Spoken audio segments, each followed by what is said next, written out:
see, one of the greatest levels of ignorance is when people talk about something that they don't know anything about. And with all the greatest respect to Peter and Bismillah to Sheikh, they don't know what they're talking about.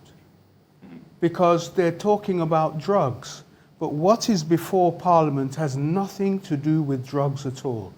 What we are talking about is industrial cannabis, not recreational cannabis. And even in your introduction, you spent a lengthy amount of time talking about the consumption of cannabis through smoke. That is not what is on the table in Parliament right now. No, I didn't. Yes, you did. No, I didn't. Yes, you did. Well, the law is in two parts. The Section 43 is in two parts. The industrial use is one part. Yeah. The second part is the express forbidding of recreational use. That's just one line. Well, yeah, it's true. It's just one line. But the above line is also just one sentence. So we have to do both. It's more than one sentence. It's more than one sentence. Well, it's a couple of... It's one sentence. Both of them are the same. Can I finish? You have to do both. You let me finish. I'm just pointing out to you that that's not... You let me finish. Because we can have this ding-dong after.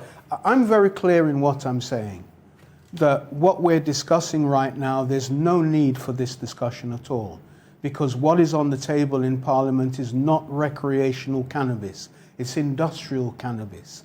The issue of 0.3 or 0.77 is even neither here nor there, because the people in our communities, in the Muslim communities who smoke weed, the weed that they smoke is not 0.77%. And if anybody smoked weed at 0.77%, nothing is going to take place at all.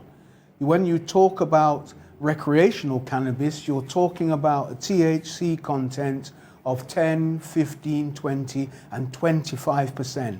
That's what you're talking about. How do you guarantee that what is produced is actually 0.3 you hold on. THC? I think that's a fundamental question. I'm coming. So I want to clear up this first, to let both your participants know that what they're talking about is not on the table. You cannot abuse industrial cannabis, but you can make hempcrete from it, you can make hemp wood from it, you can make charcoal from it, you can make cosmetics from it. But I want to go to their main concern. The main concern is 0.3 THC. But their main concern... Just a second. 0.3 THC. Yes. How do you ensure that it's actually that potent?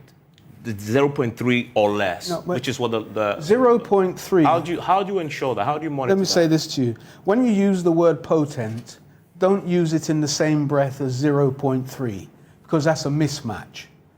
0.3 THC is like 0% THC.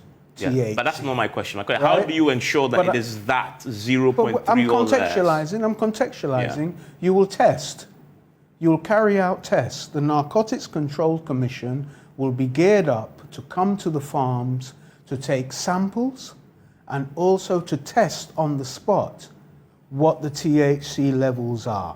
And let me say this to you as well, because in your opening remarks, you talked about the floodgates and people now cultivating recreational cannabis under the guise of... It's not possible. Medicinal. It's not possible. How? Why? Because industrial cannabis will cause the THC cannabis, if you like, to cross-pollinate. The pollen from the industrial hemp, once it blows across and gets onto the normal cannabis, popularly known as weed, it will change it. It will no longer be potent at all. And the two plants are distinctively different.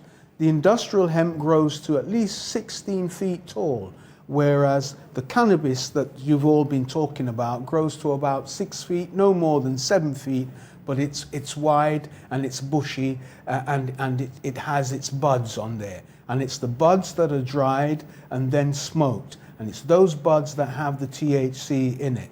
We're not talking about the same thing here today. I've come to talk about industrial hemp, but you're all talking about the real deal cannabis, recreational cannabis. Thankfully, the